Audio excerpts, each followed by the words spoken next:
Hey guys, Nik Farooqui here from the Xtreme Training Academy, here with my dear friend Dominick Izzo. Dominick, how are you, man? Appreciate you coming down. Thank you. Dominick, if you guys don't know, is going to be teaching at the Warriors Weekend coming up on March 1st and March 2nd. Dominick's going to be teaching us a very particular blend of Wing Chun. First of all, Dominick, tell us a little bit about yourself. Well, my name is Dominick Izzo, and I'm a Wing Chun instructor out here in the Chicago area. I've been doing Wing Chun since 1998. I started informal training in 1998, found my first Sifu in 2000, and this was post my high school and college wrestling career. Couldn't find a martial art that I liked. I used to work in a bar, and some guy was showing me this stuff I thought was really cool, and it was Wing Chun. And then when I became a police officer, I went to a class that was based on defensive tactics based off of Wing Chun, and I fell in love with it. So for me, Wing Chun has been my whole life since I started formally training, and I'm going to bring it here. I'm going to show you what we're doing here. Awesome. Now, there's something very particular about your career in law enforcement that I've always kind of revered. And that's not that you went from being a patrol guy to NIPUS, which is, for those of you guys who don't know what NIPUS is, it's basically a SWAT team. What did you do for them? I was on the mobile field force. There's two branches of NIPUS. We have the EST, which are the guys who they barricade. You get a barricaded subject. They're on the outside. They set up a perimeter. They're dealing with armed subject inside of hostage circumstances. I went with mobile field force. Mobile field force was riot control, shields and batons, arrest teams, officer down response, curbside arrest, mass people. Mobile field force was put together after when the Bulls first won their championship back in the 90s. Yeah. And it was a very big eye-opener for me, being a 5'7" man, holding a shield and baton. And I've been a part of a call-out where you have 300 people in front of you and there's 90 of us, and the reality sets in of, wow, am I big enough for this? Well, my skills set in. You're actually getting to do a lot when you're on the mobile field force, in my opinion, versus the ST. Yeah, a lot of action. Absolutely was. So the question then becomes for me, and I think a lot of the viewers would like to see is, does your Wing Chun influence your law enforcement, or does your law enforcement influence your Wing Chun, or both? They both. They absolutely do both. I have a very aggressive mindset. I'm not a passive person. Between the yin and the yang, I'm more yang. I don't believe in the soft aspect of yin. And maybe that's just the American side of me, considering the fact that Wing Chun comes from China, and everyone talks about Wing Chun being that smaller person able to overcome a larger person art. Well, in China, I'm a giant.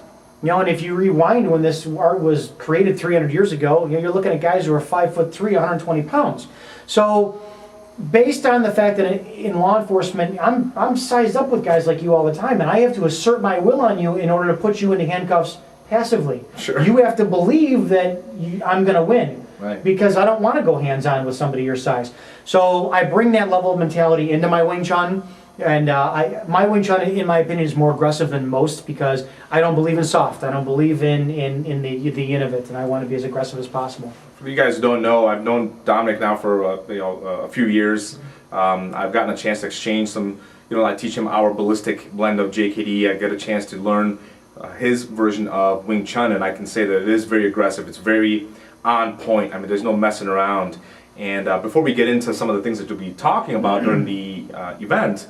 What makes, at least in your opinion, what makes your Wing Chun different, or why is it so aggressive? Because my view is, what is Wing Chun? That's the first question that I ask before I teach a class or I set a curriculum or somebody walks in the door. If I can't define what that is, I don't know why I'm teaching it. And I think that's going to lead into the question about what I'm bringing into the event is, if you Google Wing Chun or if you YouTube Wing Chun's become a joke. And Wing Chun has become, oh my gosh, these guys have the fastest hands in the world with no practicality. It's bullshit, for lack of a better word. Wing Chun was meant to be simple or economical, fast and devastating, and that's it. And you can't put it inside of a box. But the Wing Chun community is at fault for putting it inside of a box. I want to take it outside of the box. I want to release the beast that it was and make it, the killing machine that it's supposed to be. And that's how I view Wing Chun, how it should be, and what I want to bring to the table. So you're not all about the get into the chi sao and be lighter, be softer, don't get too aggressive. Yeah, that's a huge issue for us.